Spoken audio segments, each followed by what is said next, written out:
Good morning students.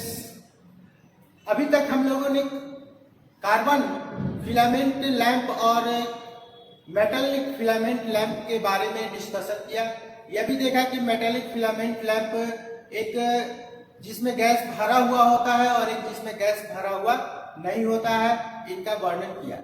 आज के class में हम लोग गैस डिस्चार्ज लैंप का वर्णन करने जा रहे हैं, डिस्कशन करने जा रहे हैं। गैस डिस्चार्ज लैंप जो होता है, इसमें किस प्रकार से यह कार्य करता है, सबसे पहले हम लोग को यह देखना आवश्यक है।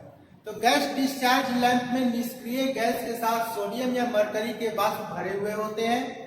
जब हम लोग इलेक्ट्रोड पर सप्लाई देते हैं तो ये आयनीकरण की क्रिया होता है और उस आयनीकरण की क्रिया के कारण वाष्प के कण डिस्चार्ज होते हैं और वो पॉजिटिव इलेक्ट्रोड की तरफ जाते हैं और इससे टकराते हैं, फलस्वरूप हमको लाइट प्राप्त होता है। इस विधि में हम लोग यह भी देखते हैं कि ऐसा कर देने से, गैस डिस्चार्ज लैंप का प्रयोग करने से हम लोग का जो प्रकाश का जो क्षमता होता है वो भी बढ़ जाता है। साथ ही साथ विद्युत का कंजप्शन जो होता है, इलेक्ट्रिक कंजप्शन जो होता है, वो भी काफी कम होता है। बल्ब का जो कार्य अवधि होता है वो भी काफी ज्यादा बढ़ जाता है। और गैस डिस्चार्ज लैंप में सबसे पहला जो है हम लोग का सोडियम वेपर लैंप। ये सोडियम वेपर लैंप में, जैसा कि आपको कंस्ट्रक्शन में आप यहाँ पे देख रहे हैं कि सोडियम वेपर लैंप में यू आकार के ट्यूब कांच के हम लोग प्रयोग किए हुए हैं, जिसमें अंदरूनी जो ट्यूब होता है, अंदर वाला जो ट्यूब होता है, उसमें 2 इलेक्ट्रोड ऑक्साइड कोटेड इलेक्ट्रोड प्रयोग किए हुए हैं, जबकि बाहरी नली जो होता है वो पूर्ण रूप से वैक्यूम होता है और ये कांच का होता है। अब जब हम लोग इसके साथ देख रहे हैं कि एक ट्रांसफार्मर भी हम लोग प्रयोग किए हुए हैं जो हाई रिएक्टेंस ट्रांसफार्मर है। इसके प्राइमरी कॉइल में एक कैपेसिटर लगा हुआ है जो पावर फैक्टर के मान को चेंज करने के लिए प्रयोग किया गया है। और इस ट्रांसफार्मर के सेकेंडरी को हम लोग इस बल्ब के टर्मिनल्स पर, टिप पर, पॉइंट पर कनेक्ट करते हैं। अब ये कार्य कैसे करता है? तो जब हम लोग यहाँ पर एसी सप्लाई ट्रांसफार्मर में देते हैं तो हाई रिएक्टेंस ट्रांसफार्मर होने के कारण सेकेंडरी कॉइल पर लगभग 380 से 450 वोल्ट का सप्लाई उत्पन्न होता है, जिससे कि ये जो कैथोड जो है ये हीट होता है और हीट होने के कारण जो इलेक्ट्रोड को गर्म करता है तथा ट्यूब में भरा हुआ नियोन गैस में इलेक्ट्रॉन डिस्चार्ज की प्रक्रिया प्रारंभ हो जाता है।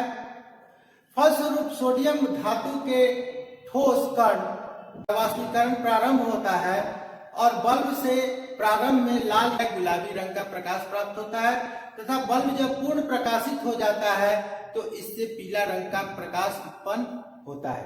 बल्ब को पूर्ण प्रकाशित होने में लगभग 10 से 15 मिनट का समय लगता है। बल्ब पूर्ण प्रकाशित हो जाता है तो यहाँ हाई रिएक्टेंस होने के कारण सेकेंडरी का जो सप्लाई है, जो 380 से 450 वोल्ट था, वो सप्लाई घटकर हम लोग का 110 वोल्ट हो जाता है। इसका दूसरा नाम cold cathode low pressure lamp भी है। कोल्ड कैथोड कहने का मतलब यह है कि यहाँ पर कैथोड जो है वो हीट के कारण इलेक्ट्रॉन को उत्सर्जित नहीं कर रहा है, इसलिए इसको कोल्ड कैथोड के नाम से जाना जाता है। इस लैंप को हमेशा क्षैतिज अवस्था अर्थात इस अवस्था में प्रयोग करना चाहिए। वर्टिकल अर्थात ऊर्ध्वाधर रेखा इस तरह से प्रयोग कभी भी नहीं करना चाहिए, क्योंकि अगर हम लोग ऊर्ध्वाधर प्रयोग करते हैं, वर्टिकली प्रयोग करते हैं तो सोडियम के कण जो होते हैं वो नीचे की तरफ चले जाते हैं और पूर्ण प्रकाश हमको प्राप्त नहीं होता है।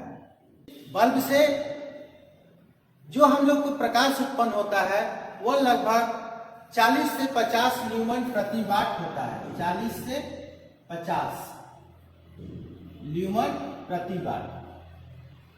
बल्ब की क्षमता जो है वो 45, 60, 85 एवं 140 वाट के होते हैं। अब हम लोग देखते हैं कि इस बल्ब का जो कार्य अवधि होता है, कार्यकारी जो अवधि हम लोग जिसको कहते हैं, वो कार्यकारी अवधि क्या है? तो इस बल्ब का कार्यकारी अवधि 3500 कार्य घंटे जो है 3500 घंटे होते हैं।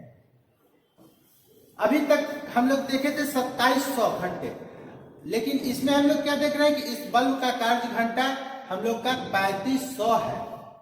अब हम लोग देखते हैं कि इसका उपयोग हम लोग कहाँ किया जाता है। तो इसका उपयोग हम लोग स्ट्रीट लाइट में अर्थात गली में, नुक्कड़ पर, चौराहे पर जो स्ट्रीट लाइट प्रयोग किया जाता है उसमें इसका प्रयोग किया जाता है। या बड़े बड़े उद्योग में देखे होंगे कि रात में एक लाइट जलता है सुरक्षा के दृष्टि के लिए, उसके लिए हम लोग इसका उपयोग करते हैं। तो स्ट्रीट लाइट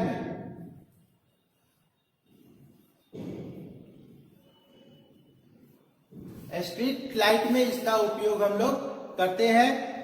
प्रतिष्ठानों में, उद्योगों में रात्रि सुरक्षा के रूप में भी इसका हम लोग उपयोग करते हैं। तो यहाँ हम लोग देख लिए कि इसमें इस सोडियम वेपर लैंप का कार्य घंटा 3500 घंटा होता है। प्रारंभ में इसके द्वारा लाल या गुलाबी रंग का प्रकाश उत्पन्न होता है और पूर्ण प्रकाशित होने पर पीला रंग का प्रकाश मिलता है। स्टार्टिंग वोल्टेज इसके लिए 380 से 450 वोल्ट होता है तथा पूर्ण प्रकाशित हो जाने पर वह वोल्टेज 110 वोल्ट हो जाता है। वाट क्षमता हम लोग देखें कि यह 45, 60, 85 या 140 वाट के क्षमता में उपलब्ध होते हैं। ल्यूमन्स हम लोग देखें इसका 40 से 50 ल्यूमन प्रति वाट इसका क्षमता होता है। इसका उपयोग हम लोग देखें कि कहाँ इसका उपयोग करते हैं।